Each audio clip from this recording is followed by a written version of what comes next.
This is the bulwark talking about. Oh, here it is right here. This is the bulwark talking about whether or not South Park just tanked it. I am so here for this. So let's watch Tim from the Bulwark talk about Hey, everybody. this. Tim Miller from the Bulwark here with our culture editor, Sonny Bunch. You know shit's getting real when we bring in Sonny. Over on South Park, my Colorado boys, Matt and Trey. Was it a new season last night? Sonny? Yeah. It's a new season. First episode of the new season.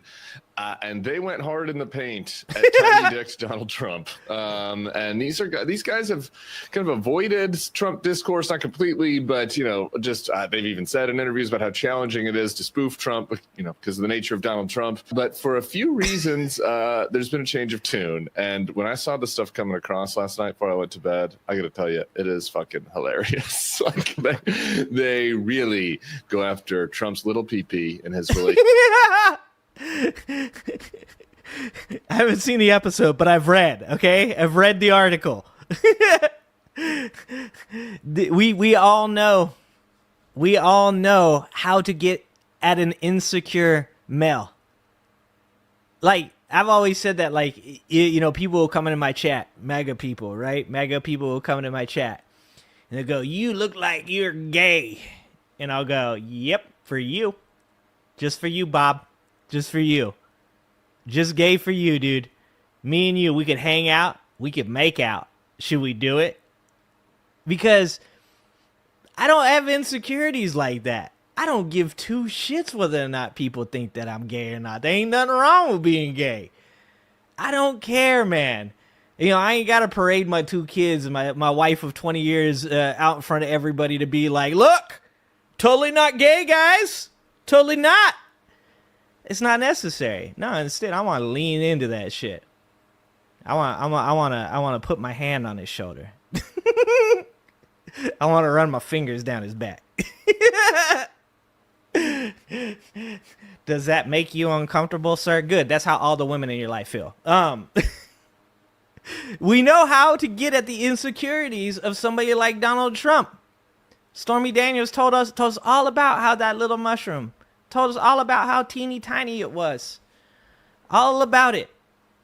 And look, that man's 80 years old. I'm sure it has gotten nothing but smaller. It is probably like an elevator button pushed in at this point. It is like a peanut in a bird's nest. It is like a AAA battery at this point. Okay? That's what Donald Trump's working with. So, fucking good job, South Park. Relationship with the devil. A little Saddam Hussein throwback as well. Yeah. Sonny, you've watched the whole episode this morning. Before we get into kind of the meta convo about how this plays into the Paramount and the censorship and the lawsuits, before we get into all that, let's just tell the people what the South Park boys did. Well, it's a very funny episode. This is the first episode in 2.5 seasons, and as you said, they have always kind of come at Trump from a sideways angle. You know, in the last. Do you think when, I know you guys don't want to think about this, but I'll make you think about it anyways. Do you think when Donald Trump looks up porn on Pornhub, he's like, does he look up micropene just so it's like more realistic? Like, does he feel safer? You know Trump avoids the black porn. You know MAGA has a thing, right? MAGA has a thing about black men being with their women. Like, you know Donald Trump 100% avoids like, "Oh, shit. How did they get that on my computer?" And then again, maybe he likes that shit, to be honest with you. He might actually be into it. last season, they had. He does actually seem like kind of a cuck, so. I wonder if they have a video of Melania with a black man. That's what you're going to, when Trump passes away and they get a hold of his computer, guys, you're going to see a bunch of AI videos, probably just like that. Maybe it's just AI videos of him with the larger peen. He's like, "That's right. I gave it to her. She liked it." Mr. Garrison running for president as kind of a Trump figure. He had the red hat and the, tan makeup, etc. Tan? They've always been a little bit hesitant about going direct. Motherfucker, say it like it is orange. That ain't tan makeup. My brother in Christ, that is not tan makeup. That's not even beige. Like, that shit is straight up orange, tangerine orange.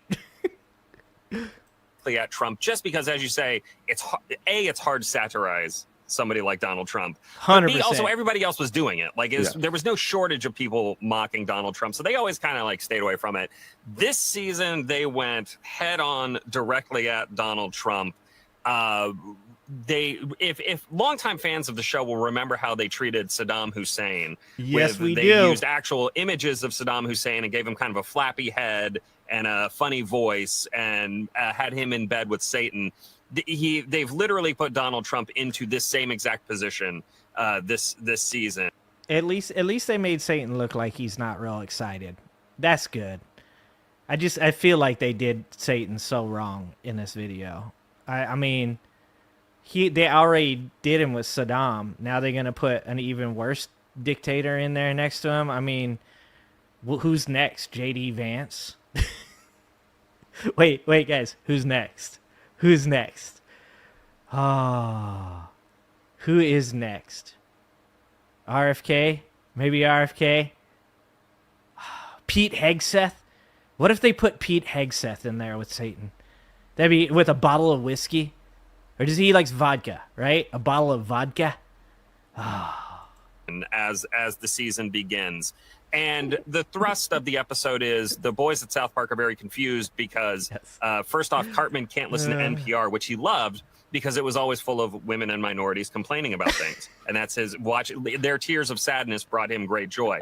And he's like, what's happened? And they say, well, Donald Trump has canceled NPR. And he's like, what? Donald Trump can't cancel a show. Wink, wink, nudge, and we can get into that.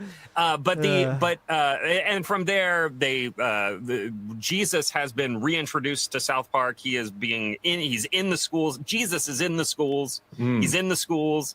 And the character who is known as PC Principal, who was introduced a few years back as kind of a frat bro type, but woke, like a woke bully, one would describe him as, a woke scold, woke bully, has rebranded as Power in Christ Principle. And the whole point of the episode is to capture the vibe shift of how Power in Christ the person Principle. who is telling you what you can and cannot say has gone from, again, kind of the woke left, whatever, the PC Principle type, to now the woke right. It's the folks on the right who say, you can't say this about Donald Trump. He'll sue you. And that is what happens to every time somebody says something about Donald Trump, or anytime somebody accurately in the context of the show paints or draws his very small member. I like that he said accurately. That's low-key a pretty goddamn good burn. You know what Donald Trump won't sue people over? You know what Donald Trump doesn't have a bunch of defamation lawsuits about right now? He's not suing, he isn't suing AOC.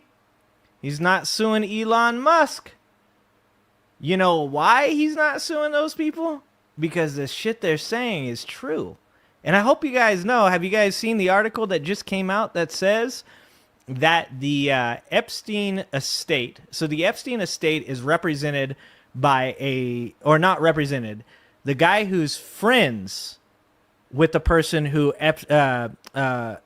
is in charge of the Epstein estate is a lawyer for the 200 victims in the Epstein files.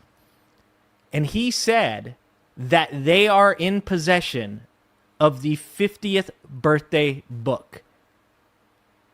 Donald Trump is in so much fucking trouble, guys. He's in so much fucking trouble. At this point, Donald Trump might be praying to follow Hulk Hogan as soon as possible before all of this shit comes out. Donald Trump might, for the first time in his life, be down on his knees with them fat, huge, fucking gigantic, congestive heart failure ankles, just praying his ass off. Take me now, Jesus. Please, before all this stuff comes out, please take me now. Threatens lawsuits. He said, I'm going to sue you for $5 billion. You can't say that about me. You can't say that about me. And by the end of the episode, this is the clip that was going around last night. But I should probably stop. I should probably stop. the people of South Park have put together a PSA, a public service announcement, as part of their settlement with Donald Trump, who has threatened to sue the town for $5 billion. Exactly. In which Donald Trump is wandering through the desert, suffering for the sins of the people. He's thirsty. He needs sustenance. He's taking off his clothes, and at the end of the PSA, again, it's so childish to say out loud, but it's very, very funny. A tiny little Donald Trump penis with cartoon eyes on the end of it says, "I'm Donald Trump and I approve this message." And I'm sorry. No, that's wrong, Sonny. I've only seen the clips. You've seen the whole episode, but just because I've watched the clip 90 times, I can tell you how that actually ends. Oh, okay. And it is the VO, Voice of God, for the PSA, and it says, "Donald Trump, his penis is teeny tiny, but his love for us is large." That's a good point. I'm sorry. That is Tim. You've watched this more times than I have. Oh, you know he has. But no, it's the whole episode. The whole episode is very funny, and again, we can get into the. Some of that. Let me put this up on here. Group Dragon says there's a rumor going around that JD Vance went to the Murdoch Ranch to get the blessing for being the next president. There's a lot of us. I said this long before the election. I said that Donald Trump was always just the clown. He was always just a foot in the door, the populist president. JD Vance, Peter Thiel, all of these techno oligarchs always believed that there was no way that they would get in. There is literally a speech by Peter Thiel talking about the fact that he didn't think that people would vote for him and his ideas. Donald Trump was just the foot in the door for these people. Anybody right now that thinks that JD Vance is not positioning himself to put Donald Trump into an old folks home so that way he can take the reins of the White House has lost their goddamn mind. JD Vance is salivating. JD Vance might be feeding Donald Trump Big Macs, like sneaking in his room at like 3 a.m. while Donald Trump is up rage tweeting about whatever is happening at that time. Stop talking about Epstein. JD Vance is probably there with a fucking large McDonald's fries, a strawberry milkshake, a fucking bottle of ketchup, and like 3 Big Macs. He's like, "I always treat you good, Trump. Remember, I'm the one who always brought you dinner when they wouldn't let you have the high sodium because they said that your congestive heart failure would end up taking you down. Remember, Donald, I'm the one that cares about you." JD Vance is Peter Thiel's puppet. Peter Thiel is influenced by Curtis Yarvin. Curtis Yarvin believes that this country should be separated into corporations that are ran by CEOs. And if you guys don't know, go ahead and check out Forever California. Just recently, another article just came out about Forever California creating a place in East Solano County out of the land that they purchased for what they call a foundry. Yep, it's happening, and a lot of this shit is being buried.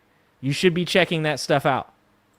Paramount, CBS of it all, but it goes to show you can make fun of Trump, and it can be very funny. And I am going to be very curious to see if what happens with the Paramount CBS sale and the Yeah, what do you guys think? I think Trump goes full vindictive. I think he won't allow the merger. How amazing would that be? Dude, I think Donald Trump is on the phone right now screaming and tossing ketchup against the walls, telling them that they'll never get anything as long as he is alive. They might be actually praying for Donald Trump's death too. They might actually be sending him Big Macs and cheeseburgers real soon here as well. How many people are just going to be feeding Donald Trump McDonald's hoping that he just fucking croaks at this point? Like, you thought that the left had to do it. You thought like we were going to have to send him McDonald's gift cards. Like, you thought we were going to have to DoorDash stuff right to the White House. Just bags of Big Macs. But I don't think you have to anymore. I think at this point, the left can take a step back and just let this happen. Because I feel like 100%, man, they are going to try to put the kibosh on this merger. I don't see it happening. merger and all that stuff. What happens with all that going forward is going to be kind of interesting to see. I got to tell you, if I was Donald Trump, I would ignore this because it is so brutal. And like these guys are so good that Trump's superpower in a political fight, right, is he's always fighting with dorks. Yep. I say this as somebody that is 100%. Was it Shane Gillis that said it? Like when we originally saw the debates, I laughed. I was like, "Holy shit, Ted Cruz is getting murked." I was like, "This shit is fucking hilarious." Like you have to think about Donald Trump for being who Donald Trump is. Donald Trump is a bully. But Donald Trump is also a drunk heckler at a comedy show when he's talking to the South Park creators. We all know that person that's like, "You suck!" And the next thing you know, Cliff Cash is taking their ass out. Or Steve Hofstetter is making fun of them. The dumbest people in the room are the people that shout at the comedian. You know, the funny guy that has a mic. I don't think that Donald Trump sits this one out. I think Donald Trump should sit this one out. I think Donald Trump should sit the rest of America's fucking lifetime out as well. I don't think he takes advice from anybody. I think Donald Trump is going to make this situation worse, and I am so fucking here for it. It's going to be amazing. Ben that has tried, that was there in 2016 with Jeb. God love him. Jeb's a dork. Donald Trump had this advantage where everybody else plays by the rules and he doesn't. He doesn't give an F, right? He can be like, whatever, Hillary eats babies. And, he can just, remember the one time Marco Rubio tried this? Little Marco Rubio. Donald Trump's tiny hands, meaning he has a tiny penis. Like Rubio apologized 2 days later, right? Because like he got shamed, right? Donald Trump is unshameable.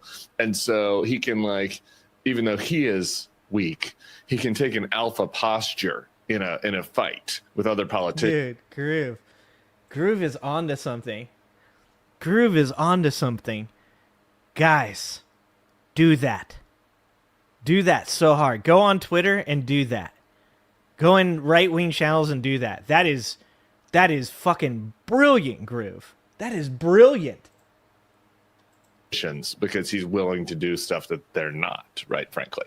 And also because he's been on TV and stuff. Like he's a pretty good insult comic. It doesn't really work for me, but it's better. Even when other politicians try, it just feels phony, right? Yep. Like it's more authentic to him. Like he is an insult comic bully. They're fake bullies. He's a real bully. He doesn't have that advantage against these guys. You can push around and I mean, what it's going to be like, oh, Matt and Trey with their stupid, stupid cartoon. It draws attention to this. Like there's the other scene that was going around, which was where Donald Trump commissions a painting and he goes in the White House and the painter has painted him with this fat distended belly and tiny dick, and he comes in, he's like, I'm gonna sue the painter, I'm gonna sue this, I'm gonna sue that. And it's just like, I don't know, man. I don't think the Dan Scavino bleats at South Park's expense. Now his play might be, and this I think gets us into the politics of this, to go after the suits, right, and to try to create issues with that, and not to go at South Park directly. But this context, as we keep kind of alluding to, is Paramount is trying to have this merger happen. They got bullied on 60 Minutes on the stupidest lawsuit in history, and they succumbed. Yep. By the way, funny aside here, there's a whole riff in this episode about 60 Minutes being terrified to say anything about Donald Trump. They send 60 Minutes to the town. They send 60 Minutes to the town to cover the lawsuit. And they're like, I don't know, these guys are a bunch of losers who are mad at Donald Trump, who's a great man, who's a great president. We got it's spot on, bro. There's been so much bending of the knee that some of it's hard to remember. You guys remember fucking Scarborough and them? Bending the knee? This time has really shown you who you can trust and who you can't. Like I said, there are silver linings to Donald Trump being the president. The silver linings are, A, we found all these wonderful, amazing voices on the left that deserve to be seen and heard. That's great. That's a silver lining. I don't think that it would exist without the type of insanity that we've been through. You know, like there are definitely going to be silver linings, and one of them is going to be for those of us that disliked watching mainstream media before this, it has solidified our opinions that these people will do anything to keep the bag rolling in. They will sell out anybody, including me, you, your family, your friends, to keep the bag rolling in. There's no bravery. There is no courage in CBS. They have told you, CNN has told you for how long that they're standing up for you. They're your news source. They're a trusted news source. And this has put the lie to it. I don't know how there is anybody left that legitimately understands that Trump is insane, Trump is an authoritarian, Trump is a dictator. How there's anybody left that could watch somebody like CBS cave to this and still trust him in any way, shape, or form. I mean, I guess there's brainwashed people of all types, huh? Absolutely perfect criticism of the folks who just gave them $1.5 billion. I mean, it's yeah. So this is wild. So South Park's on, you know, as part of the Paramount family. They just re-upped with them for what, 5 years for 1.5 billion? 5 years, $300 million per to get exclusive rights to the library to stream at Paramount Plus, but also to make 10 new episodes a year. Basically, they're getting paid. Matt and Trey, my understanding is they're getting paid $250 million to them to make 10 new episodes a year. Wow. It's a good deal. It's a good business. You can get it. We're not doing that. We're not doing that kind of rev on YouTube yet. So subscribe to the feed and tell your friends. It's a good deal if you can get it. Well deserved for those guys, though. Well deserved. So anyway, so they're part of this Paramount. The merger still hasn't happened. Paramount was bullied into submission over 60 Minutes. They paid off Donald Trump what was $16 million or whatever in damages for editing the company. And then this, what he's saying here, he'll get another $20 million as well. They said that they're going to do it through ads and PSAs and stuff from Trump. I want everybody to remember this. And I know it's going to be hard because there's so much to remember. Believe me, I know. But these 4 years, every single person that was a part of this, that supported this, that bent the knee, every single one of these persons, people, corporations, whatever, no longer deserve your support in any way, shape, or form. I just saw a video today of John Harbaugh of the Baltimore Ravens, the coach on the Ravens, former coach of the Philadelphia Eagles. He was, I want to say, a special teams coach. Say, yeah, he supports Trump and he loves everything the president's doing. And, you know, he treated my mom well. Fuck John Harbaugh. Not like I'm a big Ravens fan anyways, but DJ, if you're watching, DJ Frank. That's gotta hurt, dog. I'm sorry for that. DJ's a Ravens fan. Fuck that guy. Fuck John Harbaugh. And like I said, silver linings. At least I know who that dude is now. At least I know that when the chips are down and my family, my friends need protection, that man won't be anywhere in the fucking vicinity. He won't be in the next galaxy over. That he will sell me, my family, and my friends down the river so that way he can support a 34-time convicted felon and sexual abuser that's name is all over the Epstein files. It's good to know. It's good to know. Kamala Harris interview, like literally the stupidest lawsuit in history. And yet and all, Yeah, his brother. there is a lot It's of his other brother, stuff Bo. happening with Paramount and CBS. Like there's some discussion that CBS is totally going to revamp their news department, that they're getting rid of all DEI. They're going to bring in some conservative potentially from this outlet, the Free Press, to like manage the news department. We'll see if that actually happens. But like they're doing all these things to suck up to Donald Trump and to appeal to Donald Trump. And then these guys come out on the first episode and they offered the most withering, childish mock of Donald Trump imaginable. And I mean, I don't, who knows? Again, like I guess his choice is to either ignore it or to try to use it to garner more concessions out of CBS, or who knows, maybe threats and pulls it. Like how that plays out is as interesting as anything. What do you make of it? I don't know. I mean, look, all of these, everything that is going to happen. He's actually got a good point. I bet you he doesn't stop the merger. He probably asked for more concessions. This is going to cost Paramount and Skydance a lot of money. That's actually a really good point. With Paramount and CBS is going to happen kind of behind the scenes with the various commissioners and whatever. You remember that? You've seen the movie Casino, right? Of course, yeah. You remember the scene in Casino where Ace goes and he thinks he's going to get his gambling license, and then the board just immediately votes no on that?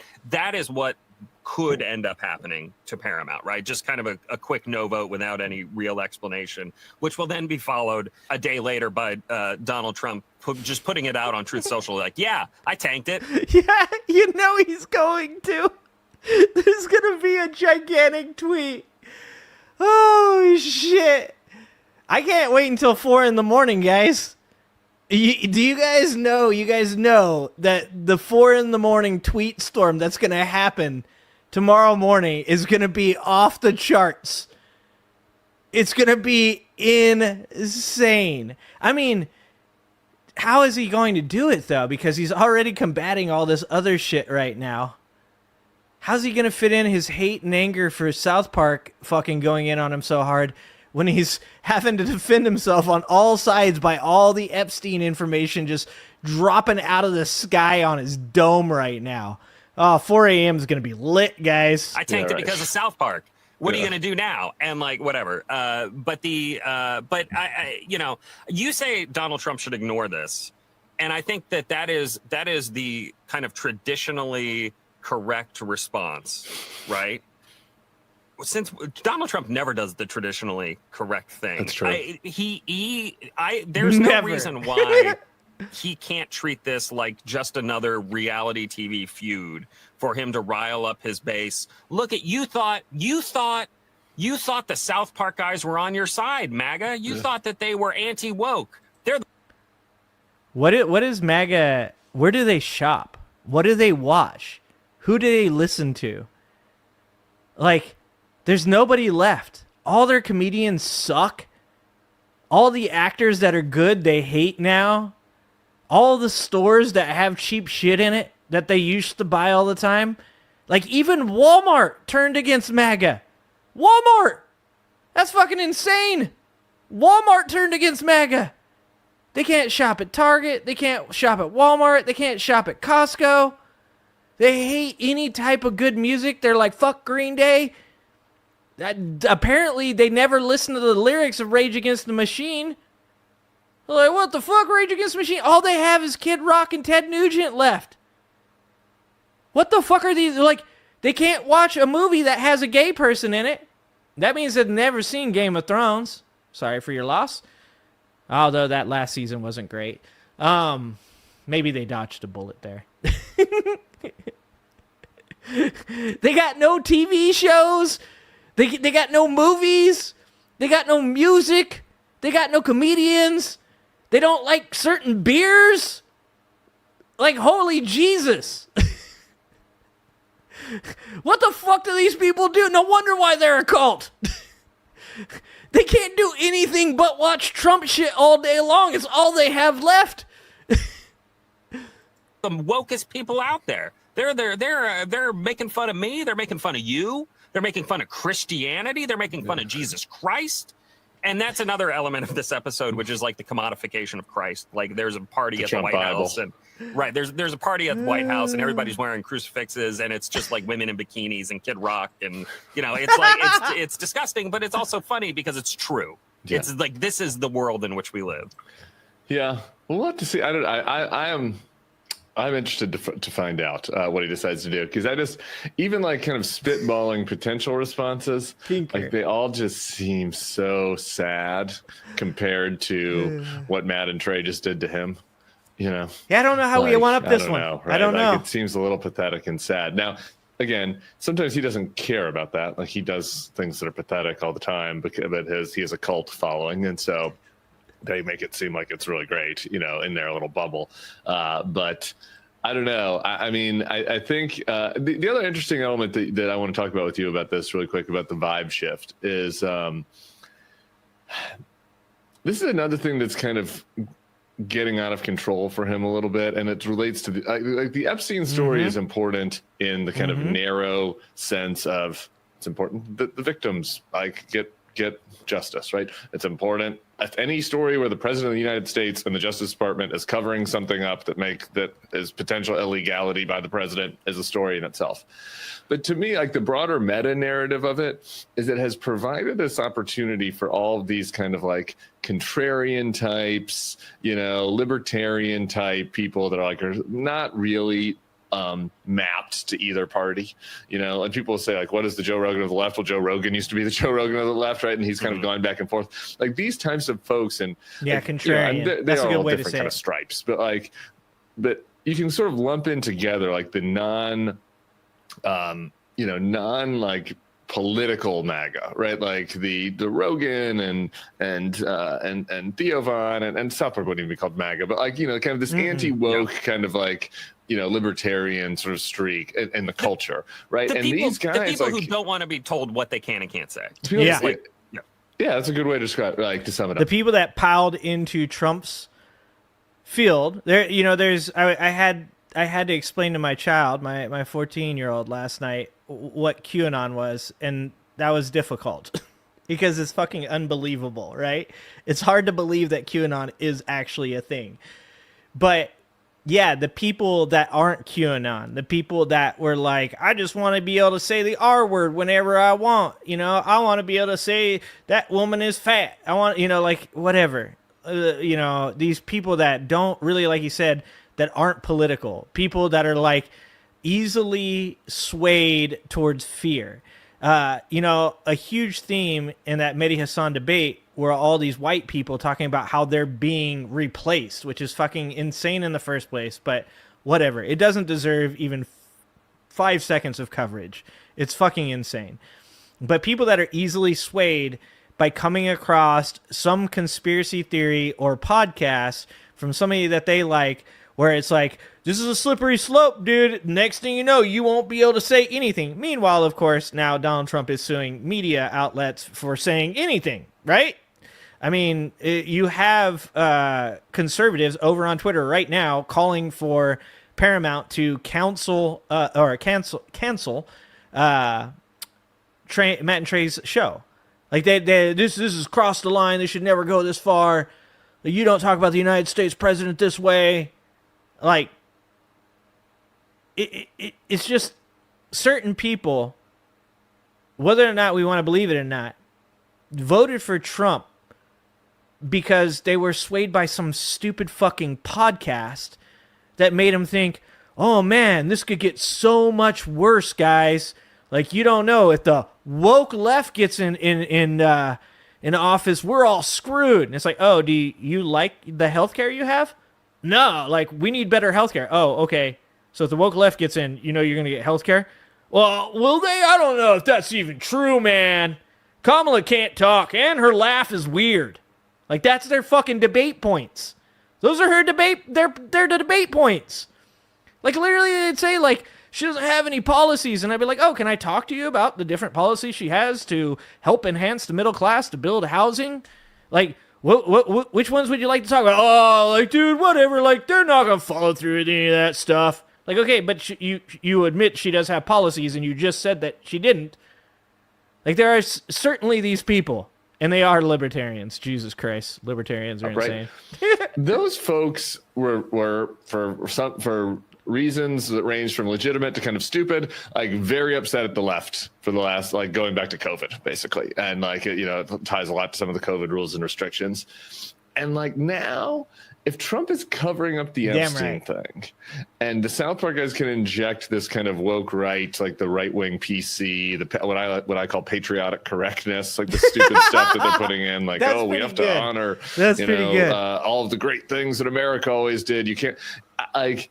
I think it really opens them up to losing that group, or at least to kind of losing control of the narrative in that. You know what I like about that patriotic correctness thing is that I'm an older dude, all right? I'm in my mid-40s. I get why people like want things from their past to be relevant now. I was just watching the 40-Year-Old Virgin last night, right? 40-Year-Old Virgin, in my opinion, is a fucking masterpiece. It's funny as fuck, okay? And there are a lot of jokes in that movie that nowadays would not be seen as being politically correct. I think it's amazing, a great movie. I think it's funny, but if other people don't, they don't need to, right?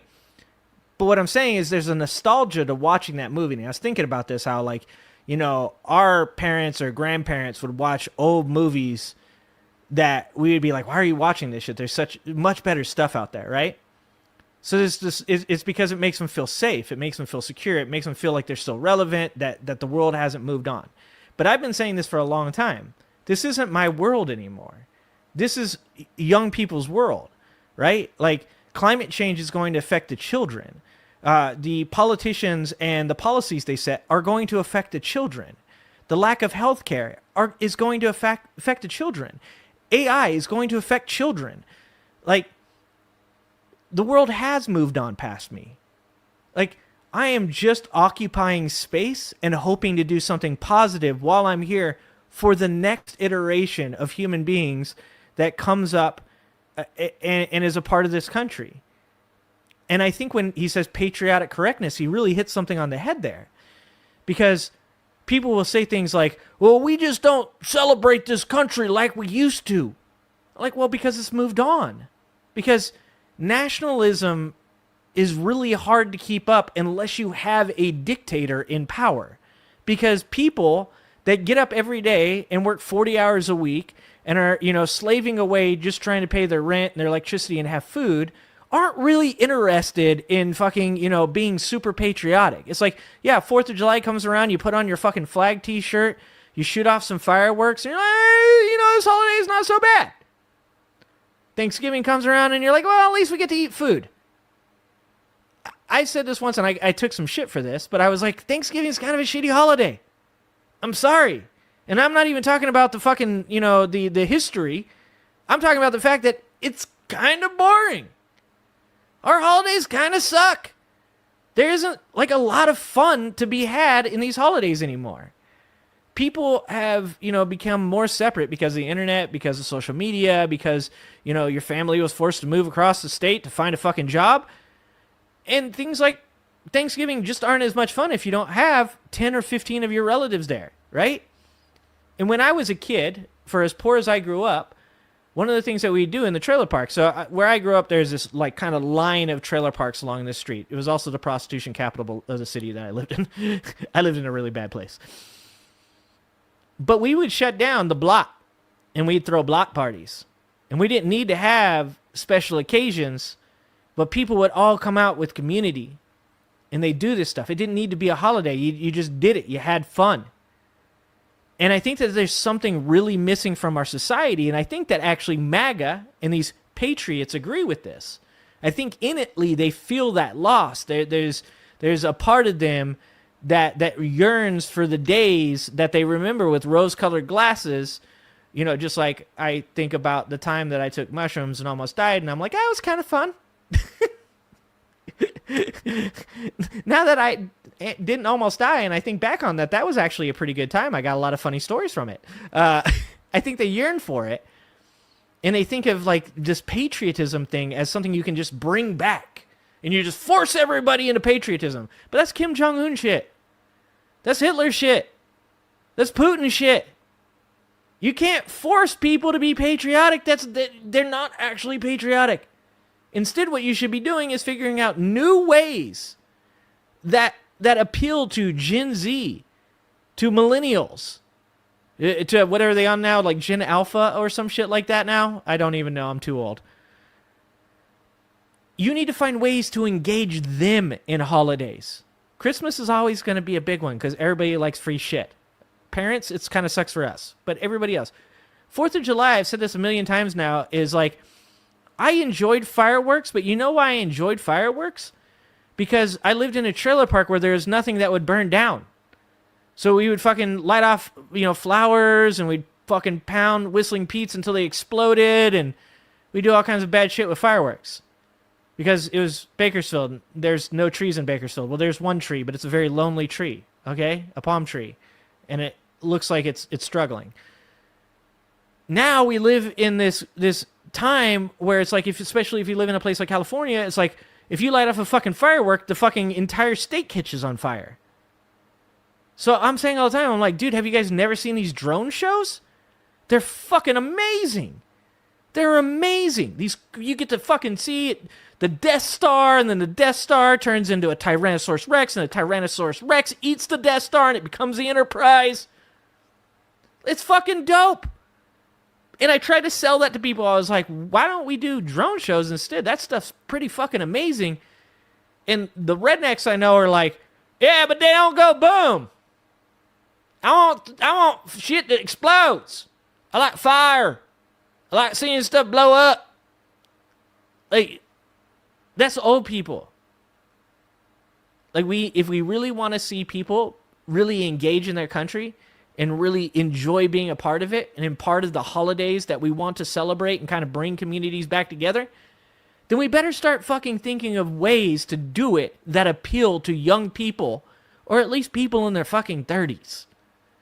Because Thanksgiving is boring, even if I like to eat all that food. I do enjoy all that food. But it is boring. World, Totally. Look, again, that is really the most interesting part of this episode for me. The PSA stuff is very funny, obviously, because it's little tiny penis. It's funny. There's funny. One bedrock rule of comedy. If you put googly eyes on a penis, people are going to laugh. But the big point of this episode is, again, the guys at South Park saying there is somebody in power who is using the power of the presidency and the power of the legal system to shut people up. And we're not going to be shut up. We're not going to play that game. We're not going to bow and decide what can and cannot be said for us. And I do think that's a real vibe shift. That is a thing that the president has long kind of played as a trump card, and he is losing it. He is losing it, and this is exhibit A in what is going on. I like the Epstein stuff. Also, wasn't really in this episode, right? And they turned there was a little bit because the Iran bombing was in it. So at one point, Donald Trump goes into bed with Satan and does the kind of Saddam Hussein thing. Yeah, and Satan is mad at him. Satan is mad at him because his name kept showing up in the Epstein files. I don't even want to talk to you. You are in the Epstein files. And President Trump in South Park's like, don't worry about it. Don't worry about it. Don't worry about it. It's fine. It's fine. Come on, guy. It hits every note. It hits every note from the last, month or so of the presidency. Dude, that's pretty good. Boy, I might just have to rewatch that clip again. It's really good. Everybody, you guys go watch it. We don't want to get, Paramount has a lot of legal issues right now. Yeah, and Paramount does not mess around. I grew my channel off of reactions to Jordan Klepper videos, and I have actually talked to Paramount's lawyers. It is not a fun time. They do not mess around. I thought about playing the clip that is live on YouTube on one of their channels, and I was like, nope, can't do that on Matt's channel. Maybe we'll chance it over on mine this Saturday. But I'm very respectful of my time here. I really appreciate everything that Matt lets me do here, and very appreciative of you guys being here and supporting the show. I'm not about to do that. I know exactly how tough Paramount can be. Now, so probably our YouTube feed is not at the top of it, but just to be safe, you guys go and watch it on another platform. We'll just show you a couple little pictures of Trump cuddling with Satan to give you a tease, because I enjoy that. You'll have to go see the googly-eyed penis yourself. Hopefully on the internet somewhere. You don't need to. Don't need Google to give that. the Paramount people money.